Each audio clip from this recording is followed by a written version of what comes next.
ஆயக்கலைகள் 64. அதில் ஒரு முக்கிய கலையான ஜோதிட கலையின் மூலமாக என்னுடன் இணைந்துள்ள அன்பு நேயர்களுக்கு இனிய வணக்கம்ங்க. துலாம் ராசி நேயர்களுக்கு புதுசாக அப்படி என்ன இருக்க போகுது, எப்பவும் போல வாழ்க்கை கீழேயே தான் போகுது அப்படின்னு கதரும் நேயர்களுக்கு ஒரு நல்ல செய்தி காத்திருக்குதுங்க. அந்த செய்தியை தெரிஞ்சுக்கிறதுக்கு முன்னாடி இந்த உலகை காக்கும் முருகப்பெருமானுடைய பாதம் தொட்டு வணங்கி வீடியோக்குள்ளே போகலாங்களா?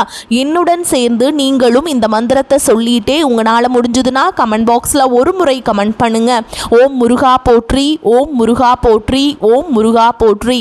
பழனி ஆண்டவா, செந்தூர் வேலவா, போர் தளபதியே, சேவல் கொடி ராஜாவே, நீதான் ஐயா இந்த அப்பாவி மக்களை கஷ்டங்களிலிருந்து காப்பாற்றி காலம் முழுக்க கூடவே இருக்கணும். இவங்களுக்காக நான் தினமும் உங்ககிட்ட வேண்டிக்கிறேன். இவங்களுக்கு ஒண்ணுனா நீதான் ஐயா பொறுப்பு. அப்படியே நான் சொல்லும் ஜோதிடமும் பழிக்க நீதான் ஐயா அருள் புரியணும். தினமும் உங்களுக்கு கிரகநிலை மாற்றத்தால் வரக்கூடிய சுப பலன்களை அறிய கட்டாயம் சப்ஸ்கிரைப் பண்ணி பெல் பட்டன் அப்புறம் ஆல் ஆப்ஷன் இருக்கும், அதையும் கொடுத்து வைங்க.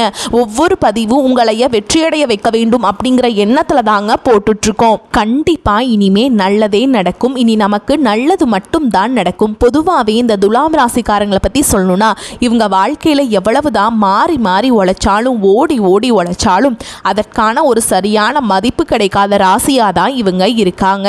பாவங்க, இவங்க ஒரு பக்கம் மதிப்பில்லாத ராசியா இருந்தாலும் பரவாயில்ல, இன்னொரு பக்கம் பாசத்துக்கும் நேசத்துக்கும் கட்டுப்பட்டு தங்களுக்குள்ள இருக்கிற எவ்வளவோ பெரிய துன்பத்தையும் கஷ்டத்தையும் வெளியே காட்டிக்காம மறைச்சிக்கிட்டு வாழ்றவங்க. சொல்ல போனா எத்தனையோ அசிங்கத்தையும் அவமானத்தையும் சந்திச்சாலும் அதை எதையுமே வெளிப்படுத்தாம நாங்க அசிங்கப்பட்டாலும் பரவாயில்ல, என் குடும்பம் நல்லா இருக்கணும் அப்படின்னு தனக்குன்னு இருக்கக்கூடிய உறவுகளை காக்கக்கூடியவங்களா இவங்க இருக்காங்க. உண்மையிலேயே இவங்க தியாகிகள் தாங்க. இவ்வளவு அருமையான தங்கமான நற்குணங்களை கொண்ட என் அன்பு துலாம் ராசிக்கார உறவுகளே, எல்லாரும் எப்படிங்க இருக்கீங்க?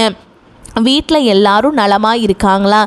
என்னங்க, நான் கேட்குறத பார்த்துட்டு ஏங்கம்மா நீங்கள் வேற எங்களை பார்த்துட்டு போய் இப்படி ஒரு கேள்வி கேட்குறீங்களே, நாங்கள் எங்கம்மா நலமாக இருக்கோம் அப்படின்னு நீங்கள் சொல்கிறது எனக்கு கேட்குதுங்க. எங்கள் வாழ்க்கையில் இருக்கக்கூடிய பிரச்சனைகளை பார்த்தா நாங்கள் நலமாக இருக்கிற மாதிரியா தெரியுது அப்படின்னு உங்கள் மனசில் நீங்கள் வேதனையோடு நினைக்கிறது எனக்கு நல்லாவே புரியுதுங்க. ஆனால் கவலைப்படாதீங்க துலாம் ராசிக்காரர்களே, ஒரு மகிழ்ச்சியான செய்தி என்னென்னா உங்கள் வாழ்க்கையில் இருக்கக்கூடிய இந்த கஷ்டமான சூழல் எல்லாமே இனி வரக்கூடிய காலங்களில் பனி போல மறைஞ்சு போக போகுதுங்க. இது சத்தியம். உங்களுடைய நீண்ட நாள் ஆசைகள் கனவுகள் இது எல்லாமே ஒவ்வொன்றா நிறைவேற போகுது. குறிப்பா திருமணம் ஆகாம ரொம்ப நாளா காத்துட்டு இருக்கவங்களுக்கு இப்போ திருமண தடை எல்லாமே பூரணமா நீங்கி வெகு சீக்கிரமாகவே கெட்டி மேல சத்தம் உங்களுக்கு கேட்குங்க. திருமணம் நடக்க போகுது. அதே போல குழந்தை பாக்கியம் இல்லையேன்னு ஏங்கிட்டு இருந்தவங்களுக்கு அழகான குழந்தை பாக்கியம் கிடைக்க போகுது. அது மட்டும் இல்லாம ரொம்ப வருஷமா இழுபறியாக இருந்த பூர்வீக சொத்து ரீதியா இருந்த அனைத்து பிரச்சனைகளுக்கும் ஒரு நிரந்தரமான தீர்வு கிடைக்க போகுது. உங்களுக்கு வரவேண்டிய பூர்வீக சொத்து பத்திரமா உங்க கையில வந்து சேரப்போகுதுங்க.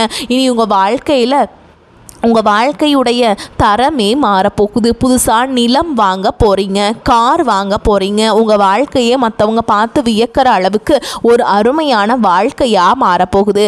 உங்களை விட்டு இவன் வேணான்னு பிரிந்து சென்ற உறவுகள் எல்லாமே இனி வரக்கூடிய காலங்களில் உங்களை தேடி வரப்போகிறாங்க.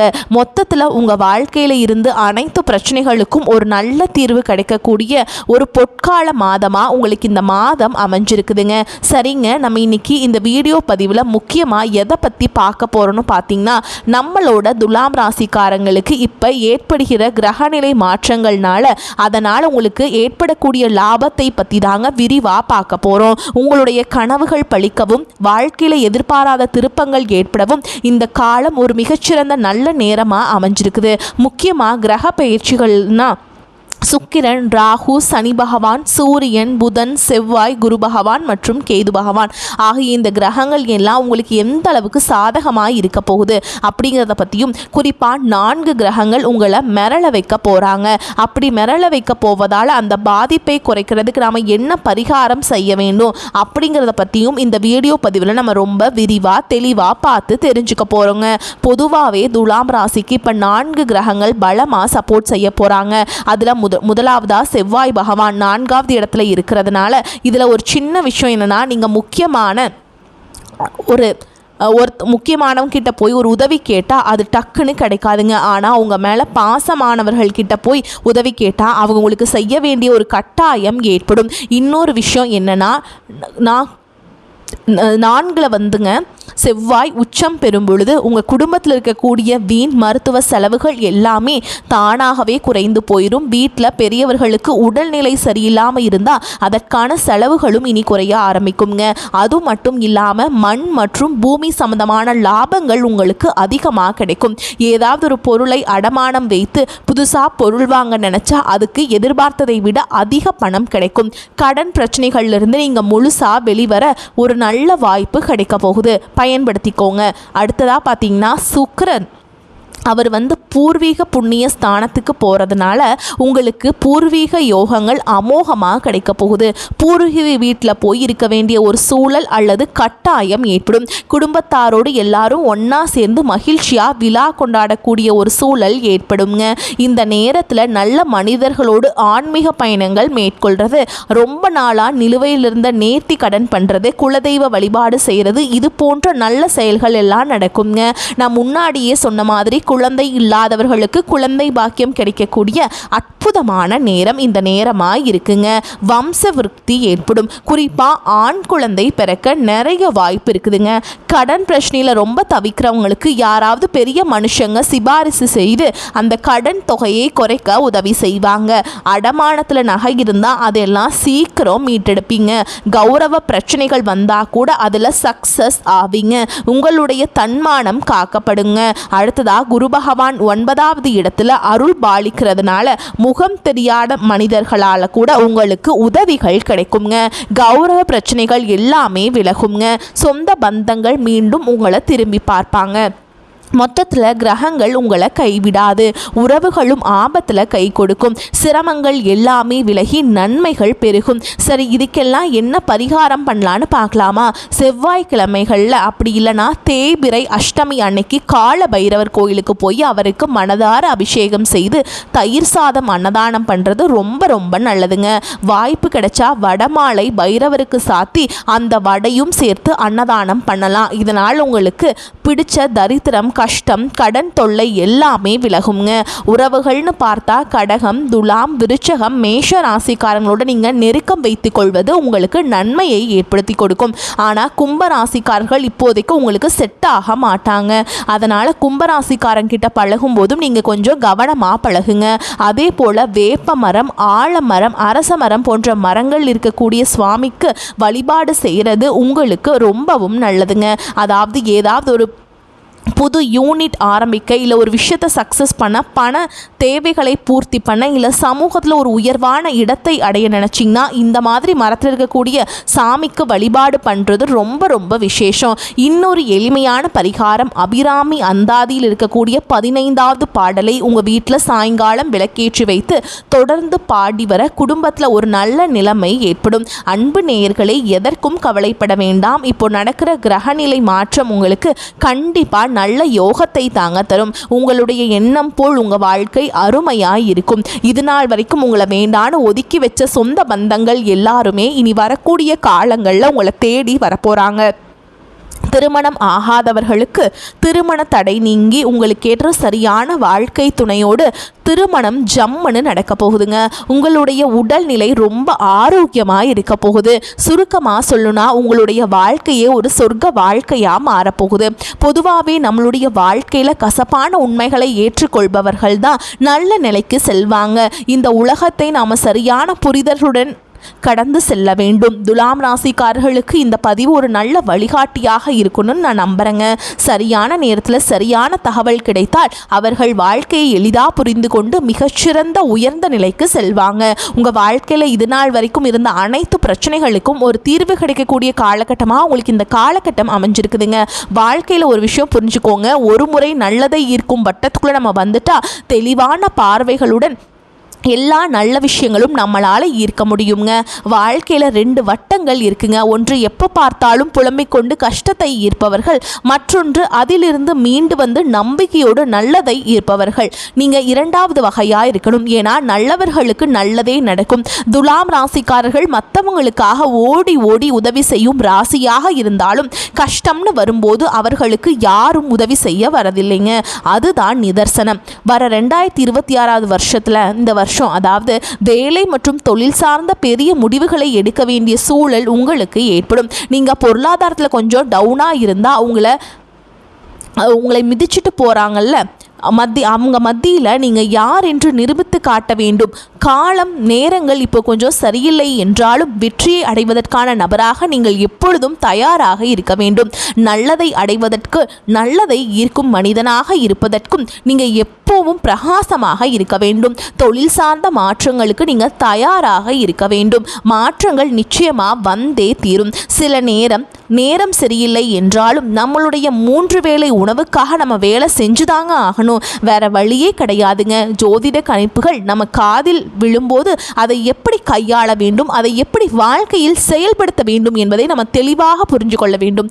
குடும்பத்தில் அந்யோன்யம் அதிகரிக்க குடும்பத்தில் இருப்பவரிடம் அவசரப்பட்டு வார்த்தைகளை விடக்கூடாது. ப்ளீஸ் உங்கள் பேச்சில் கொஞ்சம் கவனம் இருக்கணுங்க. துலாம் ராசியில் பிறந்தவர்கள் தயவு செஞ்சு குடும்ப விவகாரங்களை வெளியில் சொல்லவே கூடாதுங்க. குடும்பத்தில் நடக்கும் விஷயங்களை வெள்ளந்தியாக மற்றவங்க கிட்ட வெளிப்படையாக சொல்வதால் பல பிரச்சனைகள் ஏற்படும். குடும்பம் ரீதியாக வரக்கூடிய பிரச்சனைகளுக்கு நம்மளுடைய அலட்சியமும் வார்த்தைகளும் தவறான முடிவுகளுமே முக்கிய காரணமாக இருக்கும். ஒவ்வொரு நொடியும் கடவுள் நமக்கு கொடுத்த விலை மதிப்பில்லாத பரிசு. அதை யாருக்காகவும் வீணாக்காதீர்கள். மகிழ்ச்சியுடன் அனுபவியுங்கள். ஆரோக்கியமான உணவுகளை எடுத்துக்கொண்டு முன்னேற்றத்திற்கான திட்டங்களை கணவன் மனைவி 2 பேரும் சேர்ந்து பரிசீலனை செய்து முயற்சிகள் எடுங்க. கண்டிப்பா நல்ல மாற்றத்தை எதிர்கொண்டு நல்லதை அடைவீர்கள். நல்லதே நினையுங்கள், நல்லதே நடக்கும். முன்னேற்றத்திற்கான திறமை கொண்டவர்கள், நல்ல எண்ணம் கொண்டவர்கள், எவ்வளவு கஷ்டப்பட்டாலும் தங்கள் வாழ்க்கையை மாற்றிக்கொள்பவர்கள். அதை யாராவனாலும் இருந்தாலும் தடுக்கவே முடியாது. இந்த பதிவை பார்த்த உங்கள் அனைவருக்கும் இந்த இறைவனுடைய அருளால் நிச்சயமாக நல்லதே நடக்கும். கெட்டது அப்படிங்கிற பேச்சுக்கெல்லாம் இனி உங்கள் வீட்டில் துளி கூட இடம் கிடையாதுங்க. உங்கள் வாழ்க்கையில் இந்த காலகட்டம் ரொம்ப அருமையாக இருக்க போகுது. உங்களுடைய ஆசைகள், கனவுகள் எல்லாமே ஒவ்வொன்றா நிறைவேற போகுதுங்க. உங்களோட மனசில் ஒரு பெரிய தெளிவு அதிகரிக்க போகுது. புது நம்பிக்கை பிறக்க போகுது. அடுத்தவங்க இவனால் செய்ய முடியாதுன்னு ஒதுக்கி வச்ச காரியத்தை கூட அழகா திட்டம் தீட்டி முயற்சி பண்ணி அந்த காரியத்தில் நீங்கள் வெற்றி அடைய போறீங்க. உங்களுடைய பழைய கவலைகள் எல்லாமே மெதுவாக குறைய போகுது. குடும்பத்தில் ஒற்றுமை ஏற்பட போகுது. இது நாள் வரைக்கும் இருந்த சண்டை சச்சரவுகள் எல்லாமே இனி விலக போகுது. உங்கள் மனசில் நிம்மதி ஏற்பட போகுது. உடல்நிலை ஆரோக்கியமாக இருக்க போகுது. பல திசைகளில் இருந்தும் நல்ல செய்திகள் உங்களை தேடி வரப்போகுது. தடைப்பட்ட வேலைகள் எல்லாம் மடவென நடக்க போகுதுங்க. பொருளாதார நிலை மெதுவாக உயரப்போகுது. சேமிப்பு செய்யும் எண்ணம் வரப்போகுதுங்க. உடல் சோர்வு குறைய போகுது. உங்களுடைய உறக்கம் சீராக இருக்க போகுது. நல்ல மனிதர்களுடைய நட்பு தானாக உங்களை தேடி வரப்போகுது. உங்களுடைய மதிப்பும் மரியாதையும் சமூகத்தில் உயரப்போகுதுங்க. வேலை இடத்துல பாராட்டு உங்களுக்கு கிடைக்க போகுது. புதிய வாய்ப்புகள் உங்களை தேடி வரப்போகுது. உங்களுடைய கற்றல் திறன் அதிகரிக்க போகுது. ஆன்மீகத்தின் மீது உங்களுடைய ஆர்வம் அதிகரிக்க போகுதுங்க. உங்களுடைய பயம் குறைய போகுது. தன்னம்பிக்கை அதிகரிக்க போகுதுங்க. பழைய பிரச்சனைகளுக்கு தீர்வு கிடைக்க போகுது. குடும்பத்தில் மகிழ்ச்சி ஏற்பட போகுது. சுபகாரியங்கள் அடுக்கடுக்காக நடக்க போகுதுங்க. நீங்கள் செல்லக்கூடிய பயணங்கள் உங்களுக்கு நன்மை தரக்கூடியதாக அமைய போகுது. வீண் செலவுகள் எல்லாமே குறைய போகுது. நல்ல முடிவுகள் எடுக்க முடியுங்க. உங்களால் மன அமைதி கிடைக்குங்க. உறவுகளில் புரிதல் அதிகரிக்கும். உங்களுடைய முயற்சிகள் வெற்றியை பெறும். உங்களுடைய இத்தனை கால பொறுமைக்கான பலன் நிச்சயமாக உங்களுக்கு இந்த காலகட்டத்தில் கிடைச்சே தீரும். எதிர்பார்த்த உதவிகள் உங்களை தேடி வரும். எதிர்கால நம்பிக்கை அதிகரிக்குங்க. மொத்தத்தில் உங்கள் வாழ்க்கையில் சந்தோஷம் நிலச்சிருக்க போகுதுங்க. உங்களுடைய ஆசைகள், கனவுகள் எல்லாமே படிப்படியாக நிறைவேற போகுது. உங்களுடைய வாழ்க்கையில் இது நாள் வரைக்கும் இருந்த அனைத்து கஷ்டத்துக்கும் ஒரு நிரந்தரமான தீர்வு கிடைக்க போகுதுங்க. நம்பிக்கையோடு இருங்க. எல்லாமே நல்லபடியாக நடக்கும். நல்லதே நடக்கும். நல்லது மட்டும்தான் நடக்கும். மேலும் உங்களை பொறுத்த வரைக்கும் ஒரு பரிகாரம் சொல்கிறேன், நோட் பண்ணிக்கோங்க. செவ்வாய்க்கிழமைகள் தோறும் முருகப்பெருமானுக்கு செவ்வரளி மாலையிட்டு கந்த சஷ்டி கவசத்தை பாராயணம் பண்ணி முருகன்கிட்ட மனதார உங்கள் கஷ்டங்களை குறைகளை சொல்லிட்டு வாங்க. கண்டிப்பாக உங்களுக்கு சீக்கிரமாக அவர் உங்களுக்கு உங்களோட பிரச்சனைகளை எல்லாம் சால்வ் பண்ணி கொடுப்பாருங்க. வரக்கூடிய வாய்ப்புகளை நீங்கள் தவற விட்டுறாதீங்க, கெட்டியாக பிடிச்சிக்கோங்க. வாழ்த்துக்கள். வாழ்க வளமோடு நலமோடு. நன்றி, வணக்கம்.